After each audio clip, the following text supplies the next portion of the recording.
Millions of Americans are heading toward retirement right now, believing they're financially prepared. They worked for decades. They saved when they could. They paid into Social Security their entire lives. On paper, everything seems fine. But here's the disturbing part. Every year, millions of retirees discover something shocking. Their retirement plan doesn't actually work. Not because they were reckless, not because they spent too much, but because of a mistake that looks perfectly harmless while you're still working. A mistake so common that most people don't notice it for decades. And by the time they finally see it, there's almost no time left to fix it. The first mistake. Let's start with a simple example. Imagine two people. Person A starts investing $500 per month at age 25. Person B invests the same $500 per month, but starts much later, at age 40. Both follow the same strategy. Same monthly contribution, same investment returns, same discipline. The only difference is when they start. Now fast forward to retirement at age 65. If their investments grow at an average return of about 7% per year, the difference becomes shocking. Person A, who started at 25, could end up with around $1.3 million. Person B, who started at 40, might retire with about $570,000. They invested the same amount every month, but starting just 15 years earlier resulted in more than twice the money. That difference has nothing to do with intelligence. It has nothing to do with skill. It comes down to one invisible force: time. Those extra 15 years allow compound growth to quietly multiply the money. Returns generate more returns, year after year, decade after decade. But the story becomes even more dramatic if someone waits even longer. Imagine a third person. Person C decides to start saving seriously at age 55. Still investing $500 per month. Still aiming to retire at 65. Now the math becomes brutal. Even with the same investment returns, Person C might end up with less than $90,000 by retirement. After 10 years of saving, the portfolio barely has time to grow. At that point, the problem is no longer discipline. The problem is time itself. There simply aren't enough years left for compounding to work. And that's the hidden danger of delaying retirement savings. The earlier you start, the more the system works for you.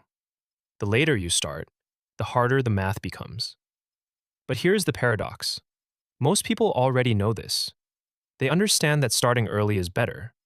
And yet, millions still delay saving for retirement. Why? Because at every stage of life, delaying feels perfectly reasonable. In your 20s, retirement feels impossibly far away. You're trying to establish your life, pay rent, pay off student loans, build a career.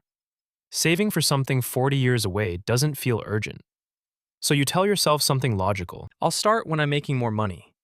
Then your 30s arrive.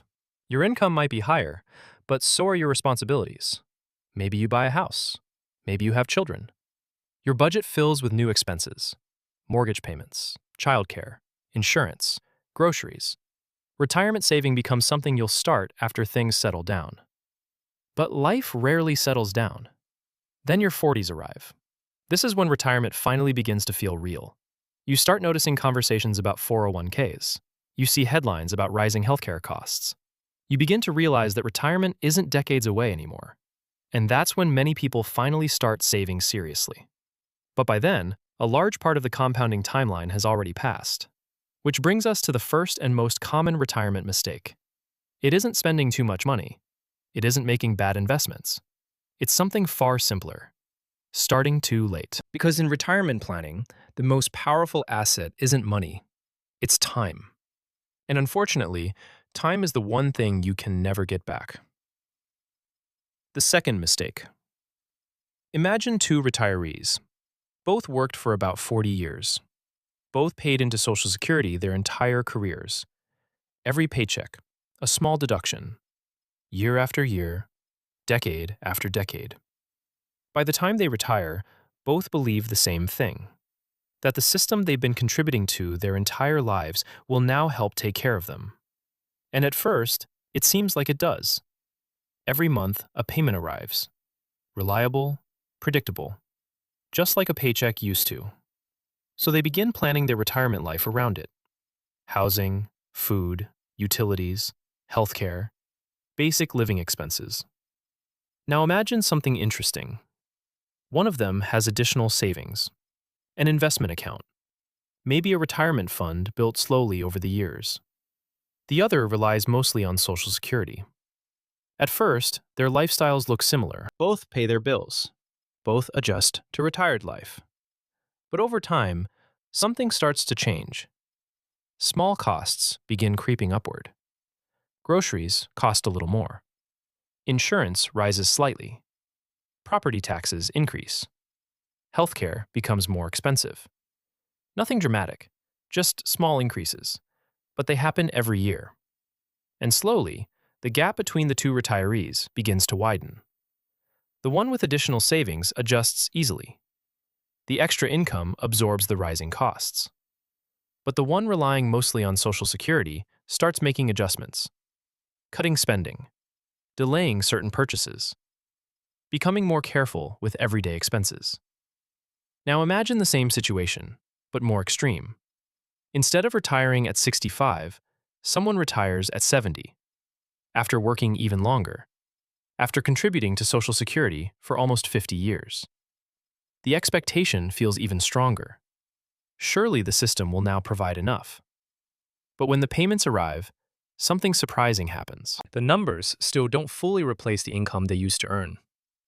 For the average American retiree, Social Security replaces only a portion of pre-retirement income, often somewhere between 30 and 40%. Which means if someone earns $60,000 per year before retirement, their Social Security benefit might provide something closer to $20,000 or $25,000. And suddenly, the math becomes uncomfortable. Because when retirement begins, the paycheck disappears. But the expenses remain: mortgage payments, utilities, groceries, insurance, property taxes, healthcare. And healthcare costs, in particular, often rise with age, which means the years when income is lowest can also be the years when expenses increase the most. This is where many retirees discover something they didn't fully realize while working. Social Security was never designed to replace a full income. When the program was created in the 1930s, its purpose was much simpler. It was meant to prevent poverty among elderly Americans, not to fund decades of comfortable retirement.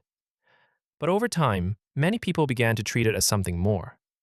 Not just a safety net, but the backbone of their entire retirement plan. And that misunderstanding quietly shapes financial decisions for decades. Because if people believe Social Security will cover most of their retirement needs, they may feel less urgency to build additional sources of income. Saving becomes something that can wait. Investing becomes something optional. And that assumption can remain invisible for most of a working life, until retirement finally arrives. That's when the numbers become real. The paycheck stops, the monthly benefit arrives, and many people discover that it covers only part of the life they imagined. Which is why financial planners repeat one principle again and again. Social Security should be treated as a foundation, not the entire structure. Think of it as the floor beneath retirement. Helpful, stable, but not strong enough to support everything on its own. A stronger retirement plan usually includes multiple sources of income: retirement accounts, investment portfolios, personal savings, sometimes even passive income streams. Each additional layer reduces the pressure on any single source, and together, they create something much more resilient. Because retirement security rarely comes from one stream of income. It comes from several streams working together. The third mistake. Imagine two retirees living almost identical lives. Both retire at 65. Both saved roughly the same amount of money. Both plan to spend about $40,000 per year during retirement. On paper, their plans look perfectly reasonable. Their savings should last 20 or maybe even 30 years. At least, that's what the math seems to suggest. During the first few years of retirement, everything works exactly as expected. The bills are paid, groceries are affordable, utilities stay manageable.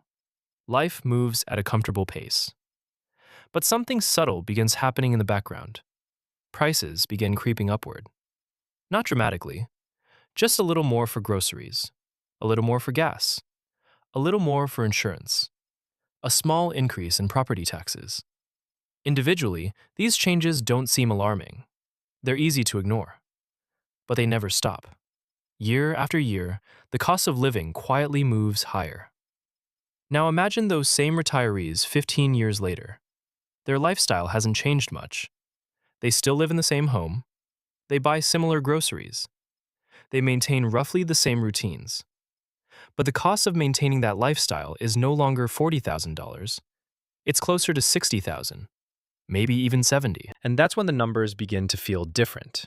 Because retirement plans are often built using today's prices. But retirement itself unfolds in tomorrow's economy. And that difference reveals a hidden force many people underestimate: inflation. Inflation rarely feels dramatic in the moment. Prices don't double overnight. Instead, they rise gradually, quietly, almost invisibly. But over long periods of time, those small increases compound. If inflation averages just 3% per year, prices roughly double in about 24 years, which means the lifestyle that costs $40,000 today could require $80,000 in the future. And this is where many retirement plans begin to struggle. Because while expenses continue rising, retirement savings often remain fixed. The money sitting in savings accounts doesn't grow fast enough. Cash slowly loses purchasing power. Even conservative investments may struggle to keep pace. So retirees begin adjusting, spending a little less, postponing certain plans, cutting back in ways they never originally expected. Not because they miscalculated dramatically, but because inflation quietly changed the rules of the game. This is why retirement planning isn't just about saving money, it's about preserving purchasing power. A retirement strategy must do something difficult. It must protect stability, while still allowing money to grow. Historically, one of the most reliable ways to do this has been investing in productive assets, businesses, stocks, diversified investments that grow alongside the broader economy. Because over long periods of time, economies tend to expand, companies grow, innovation continues, and investments tied to that growth have a better chance of keeping pace with inflation. But the most important insight isn't really about investments. It's about awareness. Because inflation isn't dramatic. It doesn't arrive with a warning. It moves slowly, quietly reshaping the future. And the earlier someone plans for it, the easier it becomes to stay ahead of it. Individually, each of these mistakes seems manageable. Starting later than planned, trusting Social Security a little too much, underestimating inflation. None of them feel catastrophic on their own. But the real danger appears when all three happen together. And for many Americans, they do. First, people delay saving. Then, they assume Social Security will eventually fill the gap. And finally, they underestimate how much inflation will quietly reshape the future. Each decision seems reasonable in the moment, but together, they create a mathematical problem. A problem that often stays invisible for decades, until someone finally approaches retirement. Suddenly, the timeline feels shorter, the savings feel smaller, and the margin for error almost disappears. That's why retirement planning isn't really about intelligence. It's about timing. You don't need to perfectly predict the stock market. You don't need to find the next big investment. But you do need to give your money enough time to grow. Because time is the one resource you can never replace. Once it's gone, the math becomes much harder. The good news is that these mistakes aren't inevitable. They're simply common. And once you recognize them, the entire picture begins to change. The first step is starting earlier than you think you need to. Even small investments, made consistently, can grow into significant amounts over decades. The second step is building retirement income from multiple sources: savings, retirement accounts, investment portfolios. Each one adds another layer of stability. And finally, it's important to invest with inflation in mind, because over long periods of time, money must do more than sit still. It has to grow. Historically, diversified investments in productive assets, like businesses and stocks, have been among the most effective ways to preserve purchasing power. None of this requires perfect decisions. It simply requires awareness. Because in the end, retirement planning isn't really about money. It's about time. Time for investments to grow. Time for compounding to do its quiet work. Time for small decisions to accumulate into life-changing outcomes. And the biggest retirement mistake Americans make is waiting too long to start taking that time seriously. Because every year you delay makes the math harder, but every year you start earlier makes the future easier.